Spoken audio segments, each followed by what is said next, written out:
நாம் பார்த்தா பைத்தியக்காரே உன் பாட்டனுக்கு வைத்தியம் பார்ப்பேன். நாம் பார்த்தா பைத்தியக்காரே உன் பாட்டனுக்கு வைத்தியம் பார்ப்பேன். பெற்றெடுத்த தாயாக மற்றவரை நான் நினைச்சு பிள்ளை என வாழ்பவண்டா. பெற்றெடுத்த தாயாக மற்றவரை நான் நினைச்சு பிள்ளை என வாழ்பவண்டா. அந்த பெருமைகளை காப்பவண்டா. நாம் பார்த்தா பைத்தியக்காரே உன் பாட்டனுக்கு வைத்தியம் பார்ப்பேன். நாம் பார்த்தா பைத்தியக்காரே.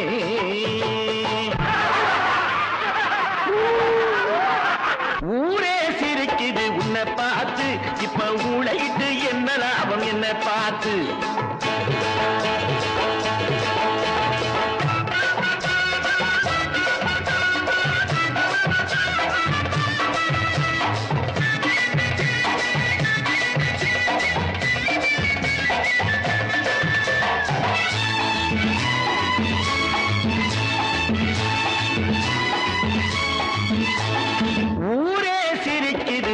பார்த்து இப்ப மூளையிட்டு என்ன லாபம் என்ன பார்த்து. காலம் நெருங்குது கதை முடிய இந்த காட்டுநரு கூட்டத்துக்கு விதி முடிய. காலம் நெருங்குது கதை முடிய இந்த காட்டுநரு கூட்டத்துக்கு விதி முடிய. ஊரே சிரிக்குது உன்னை பார்த்து இப்ப மூளையிட்டு என்ன லாபம் என்ன பார்த்து. நாம் பார்த்தா பைத்தியக்காரே உன் பாட்டனுக்கு வைத்தியம் பார்ப்பேன். நாம் பார்த்தா பைத்தியக்காரே.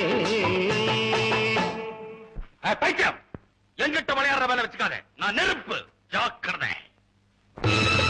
நாம் நெருப்பில் நடப்பவண்டா, ஆனா நீதிக்கு பயந்தவண்டா.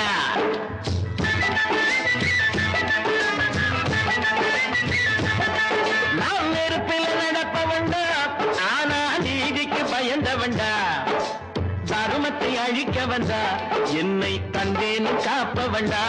உயிரை தந்தேன்னு காப்பவண்டா.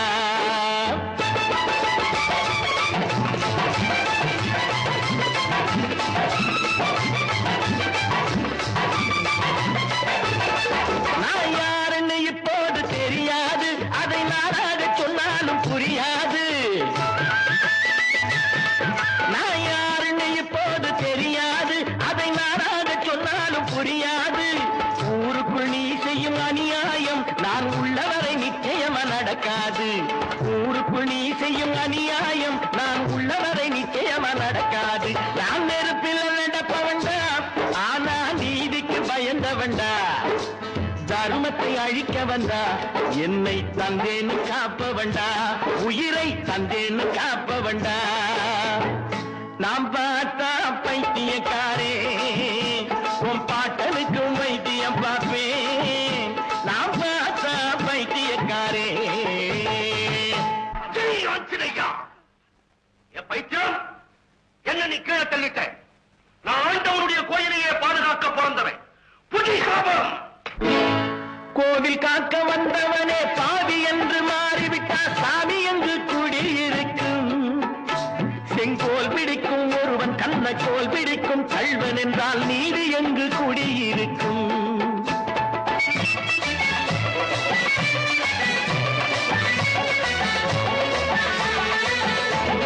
கோவில் காக்க வந்தவனே பாவி என்று மாறிவிட்டா சாமி என்று குடியிருக்கும். செங்கோல் பிடிக்கும் ஒருவன் கண்ணக்கோல் பிடிக்கும் கள்வன் என்றால் நீதி எங்கு குடியிருக்கும். நான் கேட்டு வச்ச கேள்வியிலே பொருள் இருக்கு. அதை கேளாதோர் உள்ளத்திலே இருள் இருக்கு. அதை கேளாதோர் உள்ளத்திலே இருள் இருக்கு. நான் பார்த்தா பைத்தியக்காரே உன் பாட்டனுக்கு வைத்தியம் பார்ப்பேன். நான் பார்த்தா பைத்தியக்காரே. ரொம்ப நேரமா உன்னை நான் பார்க்கிறேன். சதுர வாங்கி நீ நடிக்கிற. நான் பட்டை என்னையும் தொடரலாம், உங்களையும் தொடரலாம். நம்மளெல்லாம் இவன் தொடரலாமா? இவன் என்ன ஜாதி, என்ன குலம், என்ன கோத்திரம்? பாதுகாவல் போர்வையிலே ஜாதியின வேதம் சொல்லி ஊர்பகைய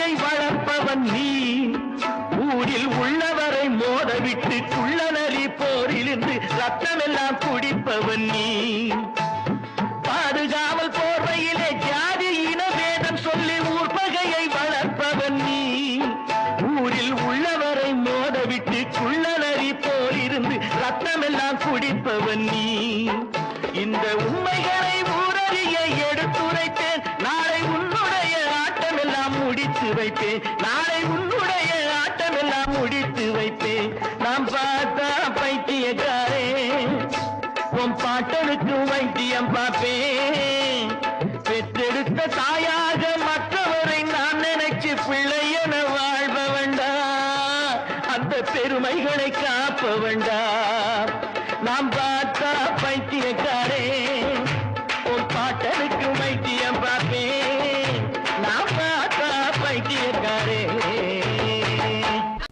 அன்புடன் தமிழக மக்களுக்கும் இதய தெய்வன் டாக்டர் புரட்சித் தலைவர் எம்ஜிஆர் அவர்கள் கோடான கோடி ரத்தத்தின் ரத்தமான உடன்பிறப்புகளுக்கும் அண்ணா எம்ஜிஆர் மகான்கள் கழக நிறுவனரும் பொதுச் செயலாளரும் என்றும் எம்ஜிஆர் எளிய தொண்டன் BSNL ஆர் ராஜா உங்கள் அனைவருக்கும் என் பணிவான வணக்கத்தை தெரிவித்துக் கொள்கிறேன்.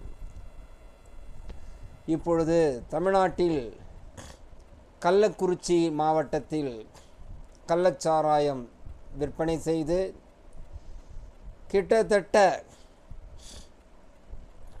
ஒரு 50 மேற்பட்ட சகோதரர்கள் இறந்துவிட்டார்கள். இதற்கு தமிழக அரசு என்ன பதில் சொல்லப் போகிறது என்று தெரியாது. ஆனால் அண்ணா எம்ஜிஆர் மகான்கள் கழகத்தின் நிறுவனரும் பொதுச் செயலாளரும் தமிழக அரசை நான் வன்மையாக கண்டிக்கின்றேன். கள்ளச்சாராயம் மக்களின் உயிர்களை குடிக்கக்கூடியது. இப்பொழுது தமிழ்நாட்டில் விற்பனை ஆகி கொண்டிருக்கின்றது அல்லவா மது. அதுவும் இப்போது அவர்களுக்கு பெயர் மது பிரியர்கள். தமிழ்நாட்டை குட்டிச்சவராக்கி பெண்களுடைய வாழ்வாதாரத்தை கெடுத்து பெண்களுடைய தாலியை இழக்க செய்வது மது. ஆனால் இன்று ஆண்டு கொண்டிருக்கிற அரசு அனைத்திந்திய அண்ணா திராவிட முன்னேற்றக் கழகம் ஆட்சி நடந்து கொண்டிருக்கின்ற பொழுது நான் பல தடவை பதிவில் போட்டிருக்கின்றேன். இன்றைய முதல்வர் அவர்கள் அன்றைய எதிர்க்கட்சி தலைவர் அவர், அவருடைய மகன், அவருடைய மாமன் மகன்கள் 2 பேர், தங்கை, இவர்கள் அனைவரும் கருப்பு சட்டை அணிந்து கொண்டு உண்ணாவிரதம் போராட்டம் நடத்தி இந்த மதுவை நாங்கள் அடியோடு ஒழிப்போம் என்று சொன்னார்கள். அது அன்று வடிவேல் படம்தான் எனக்கு ஞாபகம் வருகிறது. காலையில் நல்லவாய் மாலையில் நாரவாய் என்றதை போல் அன்று சொன்ன வார்த்தை நல்ல வார்த்தை, இன்று சொன்ன வார்த்தை காற்றில் பறக்க விட்ட வார்த்தை. இந்த மது மக்களின் உயிர்களை குடிப்பது மட்டுமல்லாமல் அது வருவாயில் மாபெரும் கொள்ளை லாபம். அந்த மதுவின் தொழிற்சாலை 12 தொழிற்சாலை திராவிட முன்னேற்ற கழகத்தில் தான் இருக்கின்றது. மது யாருக்கு லாபம் என்று சொன்னால் அதில் இருக்கும் அரசியல்வாதிகள், மாவட்ட செயலாளர்கள், மந்திரிகள், பகுதி பிற அணியைச் சேர்ந்தவர்கள் அனைவருக்கும் லாபம். அந்த மதுவால் அவர்கள் கோடீஸ்வரராக ஆகிவிட்டார்கள், மக்களை பிச்சைக்காரர்களாக ஆக்கிவிட்டார்கள். இதுதான் அரசின் சாதனை. இன்றைய தமிழக முதல்வர்கள் சொல்லுகிறார், நாங்கள் ஆட்சி சிறப்பாக நடத்துகின்றோம். ஒரு உயிர் மாண்டாலும் அது தமிழகத்தின் தலைமைக்கு தான் பொறுப்பாகும். ஏனென்றால் நாட்டை ஆளக்கூடியவர்கள். இன்று கள்ளச்சாராய் விற்பனை, அப்போ அந்த கள்ளச்சாராய் விற்கின்ற பொழுது அந்த மாவட்டத்தில், கள்ளக்குறிச்சி மாவட்டத்தில் அனைவருக்கும் அது பங்கு உண்டு. அமைச்சர்களிலிருந்து, மாவட்டத்திலிருந்து, காவல்துறையிலிருந்து, பகுதியிலிருந்து, வட்டத்திலிருந்து அனைவருக்கும் தெரிந்து நடந்திருக்கக்கூடிய அந்த சாராய வியாபாரம். ஆனால் இன்று தமிழக முதல்வர் அவர்கள் நாங்கள் 10 லட்சம் கொடுத்து விட்டோம் என்று சொல்லப்படுகிறார். ஒரு உயிரினுடைய மதிப்பீடு 10 லட்சமா? சற்று சிந்தித்து பாருங்கள். நம் குடும்பத்தில் அது போன்று நடந்திருந்தால் அதற்கு என்ன பதில் சொல்வீர்கள்? ஆண்டு கொண்டு இருக்கிற அரசு இது தெரிஞ்சோ தெரியாமல் நடப்பது அல்ல, தெரிந்து நடப்பது. மதுக்கடை தான் கோடிக்கணக்கால் சம்பாதிக்கிறீங்க. அதுவும் அரசியல்வாதி கிட்ட தான் இருக்குது அந்த மதுக்கடை எல்லாம். அந்த மதுக்கடையில் சால்னா கடையில் போனால் அவன் அடிக்கிறான் கொள்ளை, எல்லாமே கொள்ளை தான். இதனால் மக்களுக்கு எந்த லாபமும் இல்லை. அப்பாவி மக்கள் வாக்களித்தார்கள், 40 நமதே என்று போன்று அவர்கள் வெற்றி பெற செய்தீர்கள். எனக்கு மந்திரி குமாரி படம் ஞாபகம்தான் வருகின்றது. அதை கலைஞர் தான் எழுதினார், கதை வசனம். அதில் சொல்வார், புரட்சி தலைவர் தவறு செய்பவர்களை தண்டிப்பார். அப்பொழுது ராஜகுருவாக இருப்பவர் எம்என் நம்பியார் அவர்கள். அவர் வைத்தறிச்சல் தாங்க முடியாத நாட்டு மக்களும் நாசமாக போட்டன்னு அவர் சாபம் விடுவார். அதை போன்றுதான் இன்று 40 நாடாளுமன்ற தொகுதியிலும் வெற்றி பெற்றார்கள். அந்த 40 நாசமாக போவதற்கு தான் காரணம். இதனால் எந்த பலனும் இல்லை. இன்று அந்த 50 உயிர்கள் மடிந்து விட்டது. அதற்கு தமிழக முதல்வர் என்ன செய்வார்? 10 லட்சம் கொடுத்து விட்டால் போதுமா? அவர்களோட குடும்பத்துக்கு ஆதாரம் ஆகுமா? எவ்வளவுதான் இருந்தாலும் ஒரு ஆண் துணை இருந்தால்தான் அந்த குடும்பத்துக்கு மரியாதை. நீங்கள் என்ன பண்ணுறீங்க? மதுவை தாராளமாக விட்டீங்க. இந்த மது கொண்டு வந்தது யார் தெரியுங்களா? தமிழக மக்களே, இன்று ஆண்டு கொண்டிருக்கின்றாரே தமிழக முதல்வர், அவருடைய தந்தை பேரறிஞர் அண்ணா அவர்கள் ஆட்சி பொறுப்பேற்றவுடன் திராவிட முன்னேற்ற கழக உடன்பிறப்புகள் பேரறிஞர் அண்ணாவிடம் சொன்னார்கள், அண்ணா நாம் மதுக்கடவை தரப்போம், அதைவிட என்னை கொலை செய்துவிடு, நான் மக்களை சாகடிக்க விரும்பவில்லை, என்னை கொலை செய்துவிடு என்றார். அவர் உன்னதமான தலைவர். ஆனால் இவங்க அப்படி இல்லை. இவருடைய தந்தை வந்தார், வந்து கல் கடை திறந்தார், சாராய கடை திறந்தார், நாட்டு மக்களை நாசமாகிட்டார். இன்று 2வது தலைமுறை சீரழிந்து கொண்டிருக்கின்றது. முதல் தலைமுறை அவர் உருவாக்கினது, இன்னைக்கு 2வது தலைமுறையும் நாசமாகி கொண்டிருக்கின்றது. இதனால் தமிழக முதல்வர் குடும்பத்துக்கு எந்த ஒரு லாபமும் என்றால் கிடையாது. மக்கள் எப்படி போனாலும் அவங்களுக்கு கவலை இல்லை. அவங்க அப்பா தானே அந்த கல் கடை சாராய கடை திறந்தார், அதனுடைய வழிமுறை தான். இன்றைக்கி அதில் தான் கோடிக்கணக்காக சம்பாதிக்கிறாங்க அரசியல்வாதிகள். மக்கள் நிம்மதியாக இருக்கிறாங்களா? மனநிறைவாக இருக்கிறாங்களா? கிடையாது. விலைவாசி ஏற்றம், அனைத்தும் ஏற்றம். ஆனால் அவர் பத்திரிகைகள் விளம்பரம் என்ன கொடுக்கப்படுகிறார்? எங்கள் ஆட்சி நேர்மையாக இருக்கின்றது, மக்கள் மகிழ்ச்சியாக இருக்கின்றார்கள். உங்கள் குடும்பம் மகிழ்ச்சியாக இருக்கின்றது, மக்கள் அல்ல. நீங்களே உங்களை மாற்றிக்கொண்டு நீங்கள் நன்றாக இருந்தால் மக்கள் நன்றாக இருக்க வேண்டும் என்பது பொருள். தயவு கூர்ந்து சொல்லுகிறேன், இந்த கள்ளச்சாராயத்தினால் அந்த குடும்பம் என்ன நிலைக்கு ஆளாக்கப்பட்டிருது என்று சிந்தித்து பாருங்கள். அதை காய்ச்சிய வியாபாரிகள் யார்? எதற்காக அவர்கள் காய்ச்சி விற்பனை செய்தார்கள்? தமிழ்நாட்டில் மதுக்கடை இருக்குது, அதுவே உயிரை குடிக்கிறது தான். அது கொஞ்சம் கொஞ்சமாக சாகடிக்குது, இந்த மக்களை சாகடித்து கொண்டே இருக்குது. ஆனால் இவங்க நல்லா இருக்கிறாங்க. மக்களை சாகடித்து விட்டு இவர்கள் நலமாக இருக்கிறார். எந்த எம்எல்ஏ பாரு, மந்திரி பாரு, எல்லாம் சுகபோகமாக தான் இருக்கிறாங்க. யாரும் பிச்சைக்காரன் கிடையாது. இந்த அப்பாவி மக்கள் வாக்களித்தவர்கள் தான் வாக்கரிசிக்கு அவர்கள் ஆளாக்கி விட்டார்கள். இன்னும் அவர்களுக்கு தெரியவில்லை. அவர்கள் என்று தான் மாறுவார்களோ எனக்கும் புரியவில்லை. இந்த கள்ள சாராயத்தினால் இந்த நாட்டு மக்கள் எந்த நிலைமைக்கு ஆளாக்கப்பட்டிருக்கிறார்கள் என்பது மக்களாகிய நீங்கள் உணர்ந்து பாருங்கள்.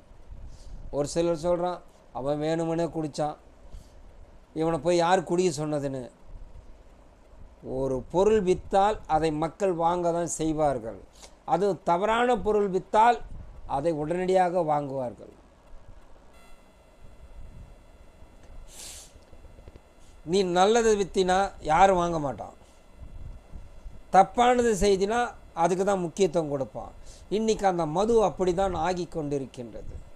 இதை தமிழக அரசு ஏன் தடை செய்யவில்லை? அது மட்டுமா, இன்றைக்கி ரமி, அதற்கு சினிமா கலைஞர்களை பயன்படுத்தி கொண்டிருக்கிறார்கள். நடிகைகள், நடிகர்கள் விளம்பரம் கொடுக்கிறார்கள். நாட்டை அழிக்கக்கூடியதற்கு இந்த அரசு பாதுகாப்பு கொடுக்கின்றது. ஏன் அவர்களை தடை செய்யக்கூடாது? செய்ய மாட்டார்கள். அவர்களிடம் இவர்களுக்கு லாபம் உண்டு. பேருக்கு இங்கே விளம்பரம்னா கொடுக்குது, மதுவை குடித்தால் உடலுக்கு கேடு, சிகரெட்டு குடித்தால் உடலுக்கு தீங்கு. இது நான் அடிக்கிற மாதிரி அடிக்கிறேன், நீ அழுகிற மாதிரி அழுகுன்ற மாதிரி. இது மக்களை அழிப்பதற்கு அரசாங்கமே அதற்கு காரணமாக இருக்கின்றது. ஏன் மதுவை ஒழிக்கக்கூடாது? ஏன் இந்த ரம்மி தினந்தோறும் பத்திரிகையில் பார்க்குறோம், இளைஞர்கள் சூதாட்டத்தில் இழந்து தற்கொலை செய்யப்படுகிறார். இது அரசுக்கு தெரியாதா? தெரிந்து பத்திரிகையில் தான் விளம்பரம் கொடுக்குறானே, அதை பற்றி அவங்களுக்கு கவலை கிடையாது. அவங்க குடும்பத்தில் அது நடந்தால் தானே அந்த பாதிப்பு உண்டாகும். அவங்க தான் கோடி கோடியாக கொள்ளை அடிச்சுக்கிறாங்களே, அது எவ்வளோ போனாலும் அவங்களுக்கு அதை பற்றி கவலை கிடையாது. மக்கள் அழிவதற்கு அரசு உறுதுணையாக இருக்கின்றது. மதுவை கொண்டு வந்திருக்கிறார்கள், சூதாட்டத்தை கொண்டு வந்திருக்கிறார்கள். எப்படி தவறான பாதையெல்லாம் போக வேண்டுமோ அனைத்துக்கும் அரசு பாதுகாப்பு கொடுக்கின்றது. இதை தான் புரட்சித் தலைவர் எம்ஜிஆர் அவர்கள் சொன்னார். மதுவை ஒழித்தார், ஆனால் அவருடைய ஆட்சியை கலைத்தார்கள். புரட்சித் தலைவர் எவ்வளோ சொல்லி பார்த்தார், கேட்கல. அப்பயே அவர் தெரிஞ்சுக்கினார், இது திருந்தாத உள்ளங்கள் இருந்தென்ன லாபம். சரி, கள்ள சாராயத்தை குடிச்சு சாகிறத விட அரசாங்கத்து சாராயத்தை கொடுத்து அதுங்க கொஞ்ச நாள் இருக்கட்டுன்னு புரட்சித் தலைவர் அப்போது கடாமார்க்குன்ற சாராயத்தை கொடுத்தார். இதற்கு காரணம் யார்? கலைஞர். அவர் சாராயத்தை ஒழித்ததனால் அவருடைய ஆட்சியை மத்திய அரசில் கலந்து பங்கு போட்டு புரட்சித் தலைவர் ஆட்சி 79 கலைத்தார்கள். அன்று விதைக்கப்பட்டதுதான் அந்த நஞ்சு கலைஞர் ஆட்சியில். இன்று வரை அது தொடர்ந்து கொண்டு இருக்கின்றது. இப்பொழுது இரண்டாவது தலைமுறை வளர்ந்து கொண்டே இருக்கிறது. யாரை பார்த்தாலும் குடிதான். இன்றைக்கி பெண்களே குடிக்கிறாங்க. நல்ல ஒரு ஐடி நிறுவனத்தில் இருக்கிறாங்க, அவங்களுக்குன்னு ஒரு பார்ட்டி அது இதுன்னு கெட்டு குடிச்சு வராங்க. இதற்கெல்லாம் காரணம் அரசு. மக்களை பாதுகாக்கக்கூடியவர்கள் அவர்கள் பாதையை மறந்து விட்டார்கள். 40 நமதே என்று வென்றுவிட்டு கள்ளக்குறிச்சியில் 50 குடிமகன், அதாவது அவர்கள் மது பிரியர்கள் என்று சொல்லப்பட வேண்டுமாம், செய்கிறது தப்பு. அந்த சாராயத்தை, கள்ளச்சாராயத்தை குடித்து பத்திரிகையில் 50 போடுறாங்க. அது எவ்வளோன்னு உண்மை தெரியாது, அது மேற்கொண்டே இருக்கும். தமிழக மக்கள் சிந்தித்து பாருங்கள். நான் மீண்டும் மீண்டும் இந்த பாடல்களை தான் பாடுகிறேன். சிந்தித்து பார்த்து செய்கையை மாற்று, சிறுசா இருக்கையில் திருத்திக்கோ, அது தெரிஞ்சும் தெரியாமல் நடந்திருந்தால் திரும்பவும் வராமல் பார்த்துக்கோ. இது புரட்சித்தருடைய கொள்கை.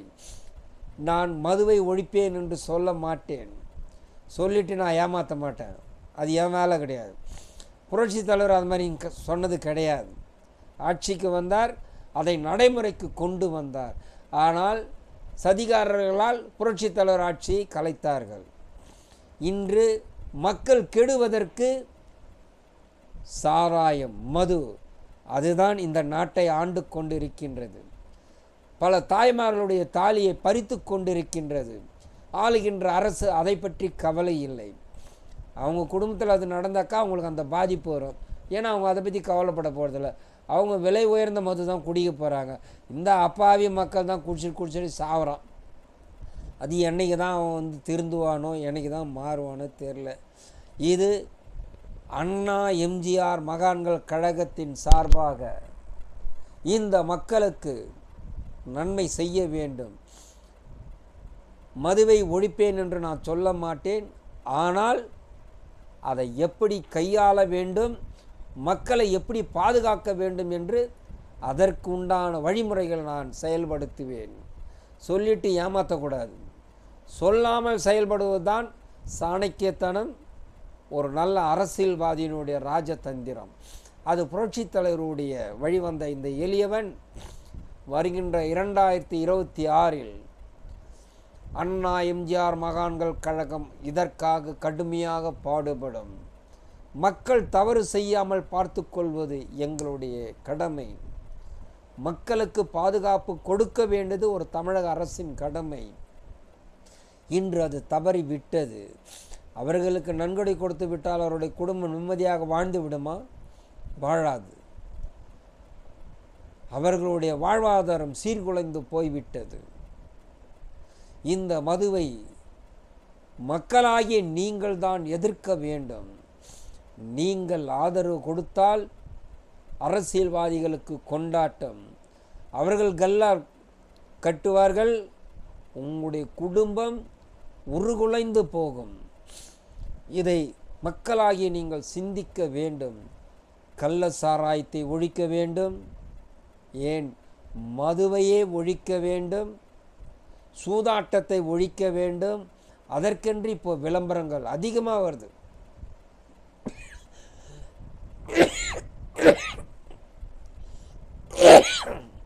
அதுவும் விதவிதமாக கொடுக்குறாங்க அந்த விளம்பரம், மக்களை அழிப்பதற்கு. தினந்தோறும் பத்திரிகையில் அவர் சூதாட்டத்தில் 5 லட்சத்தை இழந்தார், ஒரு இன்ஜினியர் சூதாட்டத்தில் 10 லட்சத்தை இழந்தார், ஒரு பெண்மணி ஐடி நிறுவனத்தில் இருப்ப சூதாட்டத்தில் பணத்தை இழந்தார். கண்ணுக்கு தெரிஞ்சு தவறு நடக்குது. இது அரசு எந்த ஒரு நடவடிக்கையும் எடுக்கவில்லை. தயவு கூர்ந்து மக்களாகிய நீங்கள் தான் மாற வேண்டும். மாற்றம் கொடுத்தீர்களா என்றால் கிடையாது. 40 அவர்களுக்கே கொடுத்தீர்கள். அதை தான் நான் மீண்டும் வலியுறுத்துகிறேன். மந்திரி குமாரினுடைய வசனம், இந்த நாட்டு மக்களும் நாடும் நாசமாக போகட்டும் என்றது போல இந்த 40 நாடாளுமன்ற வேட்பாளர்கள் வெற்றி பெற்று இன்று கள்ளக்குறிச்சியில் 50 சகோதரர்கள் மாண்டு விட்டார்கள். இன்னும் இவர்கள் ஆளுகின்ற ஒரு 2 ஆண்டு காலத்தில் என்னென்ன நடக்கும் என்று நீங்களே பொறுத்திருந்து பாருங்கள் என்று சொல்லி, மக்களாகிய நீங்கள் மாறுதல் அடைந்தால்தான் இந்த தமிழுக்கும் மண்ணுக்கும் உங்களுக்கு நல்ல நன்மைகள் கிடைக்கும். அண்ணாவின் தம்பியாகவும் இதய தெய்வன் டாக்டர் புரட்சித் தலைவர் எம்ஜிஆர் எளிய தொண்டனாகவும் இந்த நாடு உங்கள் கையில் உள்ளது. இந்த நாட்டு மக்களுடைய எண்ணங்கள் மாற்றம் கொள்ள வேண்டும் என்றால் ஒரு புதிய சரித்திரத்தை படையுங்கள் என்று சொல்லி, அண்ணா எம்ஜிஆர் மகான்கள் கழக நிறுவனரும் பொதுச் செயலாளரும் என்றும் எம்ஜிஆர் எளிய தொண்டன் BSNL ஆர் ராஜா உங்களை அன்புடன் வணங்குகிறேன். இந்த கள்ளச்சாராயத்தை மீண்டும் அண்ணா எம்ஜிஆர் மகான்கள் கழகம் தமிழக அரசை வலியுறுத்தி கண்டனம் செய்கின்றேன். அதற்கு மாற்றம் கொள்ளுங்கள் என்று சொல்லி இந்த பதிவை நிறைவு செய்கிறேன். வாழ்க அண்ணா நாமம், வாழ்க புரட்சித் தலைவர் எம்ஜிஆர் நாமம். என்றும் எம்ஜிஆர் எளிய தொண்டன் BSNL ஆர் ராஜா.